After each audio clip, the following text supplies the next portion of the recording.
Hi అండి, welcome to Shri Lakshmi kitchen. ఈరోజు నేను టమాటా సాస్ ఎలా ప్రిపేర్ చేయాలో చూపిస్తానండి.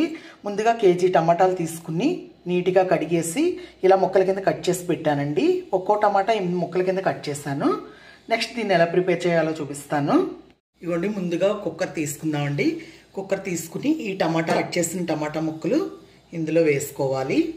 వేసుకుని ఒక గ్లాస్ వాటర్ పోస్తున్నానండి. చిన్న గ్లాస్ వాటర్, ఎక్కువ వేసుకోకూడదు వాటర్. వేసుకున్నాక ఒక 4 ఎండుమిర్చి అండి, ఒక 4 ఎండుమిర్చి వేసుకోవాలి. అలాగే ఒక 5 వెల్లుల్లి, ఒక ½ టీ స్పూన్ కారం వేస్తున్నానండి. ఒక ½ టీ స్పూన్ కారం వేసుకోవాలి.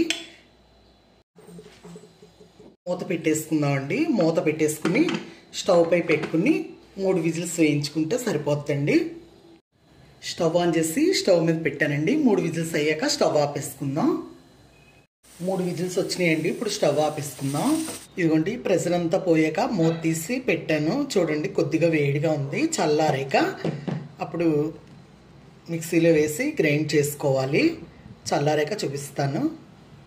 ఇదిగోండి, కంప్లీట్గా చల్లారిపోయింది.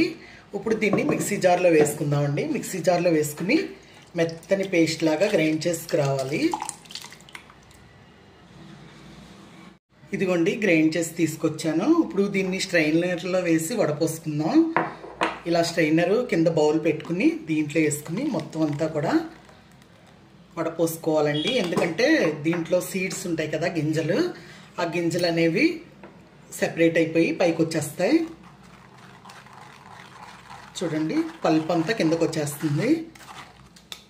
చూడండి, ఇట్లా సీడ్స్ అనేవన్నీ పైకి వచ్చేస్తున్నాయండి. ఇప్పుడు దీన్ని తీసేసుకుందాం. ఇదిగోండి, టమాటో ప్యూరీ అంతా కూడా ఇలా తీసేసుకున్నాక ఇప్పుడు స్టవ్ ఆన్ చేసి ఇలా ప్యాన్ పెట్టుకున్నానండి. ఇందులో ఇది వేసేసుకుందాం. మొత్తం కూడా వేసేసుకుని కలుపుతూ ఉడికించుకోవాలండి. ఇది ఇలా ఉడికేటప్పుడే 1 స్పూన్ సాల్ట్ వేస్తున్నాను. సాల్ట్ వేసి కలుపుతూ ఉడికించుకోవాలి.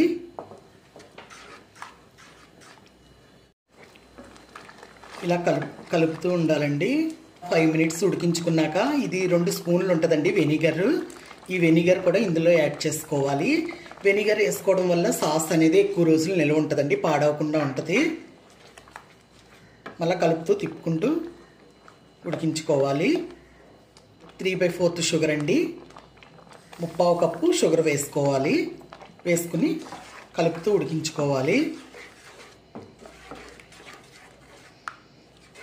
షుగర్ వేసాక కొంచెం లిక్విడ్లా అయిపోద్ది. అదంతా కూడా థిక్గా అయ్యేలాగా ఉడికించుకోవాలి మనం. ఇలా ఉడుకుతున్నప్పుడే 1 స్పూన్ కార్న్ ఫ్లోర్ వేసుకోవాలండి. వేసుకుని కొద్దిగా వాటర్ వేసుకుని లిక్విడ్లా చేసుకోవాలి. ఇవ్వండి, కొంచెం 1/4 గ్లాస్ వాటర్ వేస్తున్నాను. వేసి మొత్తం అంతా కూడా కలుపుకోవాలి ఈ కార్న్ ఫ్లోరు.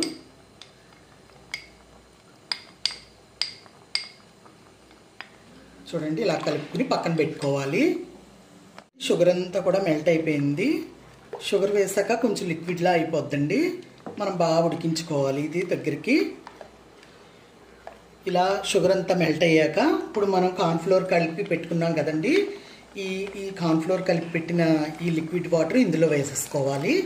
వేసేసుకుని తిప్పుతూ కలుపుకోవాలి. కార్న్ఫ్లోర్ వేసుకోవడం వల్ల ఈ టమాటా కెచప్ అనేది విడిపోకుండా ఉంటుందండి. టైట్గా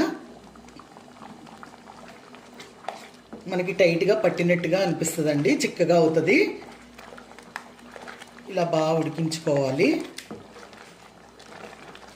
ఇలా కలుపుతూ తిప్పుతూ ఉడికించుకోవాలండి. ఇప్పుడు టేస్ట్ చూసుకుందాం. ఉప్పు, కారం అలాగే అన్నీ సరిపోయినాయి లేదో చూసుకోవాలండి. చూసుకుని ఏది తక్కువైతే అది వేసుకోవచ్చు.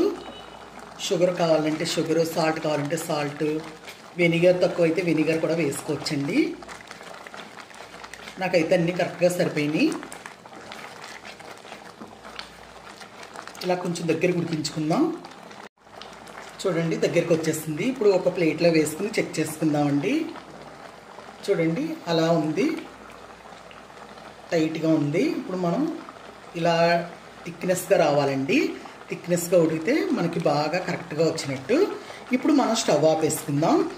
స్టవ్ ఆపేస్తున్నాను. చూడండి ఎంతో ఎమ్మీగా టమాటా సాస్ ప్రిపేర్ అయిపోయిందండి. చిక్కగా పడిపోయింది చూడండి, చల్లారాక చిక్కగా అవుతుందండి. ఇది ఫ్రిడ్జ్లో పెట్టుకుంటే 3 or 4 months నిల్వ ఉంటుందండి. అదే బయట పెట్టుకుంటే మాత్రం 20 days 25 days కన్నా ఎక్కువ ఉండదండి. ఫ్రిడ్జ్లో అయితే మాత్రం 4 months వరకు ఉంటుంది. మీరు కూడా ఇలా ప్రిపేర్ చేసుకోండి. ఇలా ప్రిపేర్ చేసుకుని ఎలా వచ్చిందో నాకు కమెంట్ రూపంలో చెప్పాలండి. నేను దీనిలో ఎటువంటి ఫుడ్ కలర్ యాడ్ చేయలేదండి. చూసారు కదా, బాగా పండిన టమోటాస్ తీసుకున్నాను నేను ఫుడ్ కలర్స్ అంత ఎక్కువగా నేను వాడనండి. మీరు కూడా ఇలా చేసుకుని ఎలా వచ్చిందో నాకు కమెంట్ రూపంలో చెప్పాలండి. అలాగే నా ఈ వీడియో కనుక నచ్చినట్లయితే లైక్ చేయండి, షేర్ చేయండి, సబ్స్క్రైబ్ చేయండి, కామెంట్ చేయండి. Thank you. బాయ్.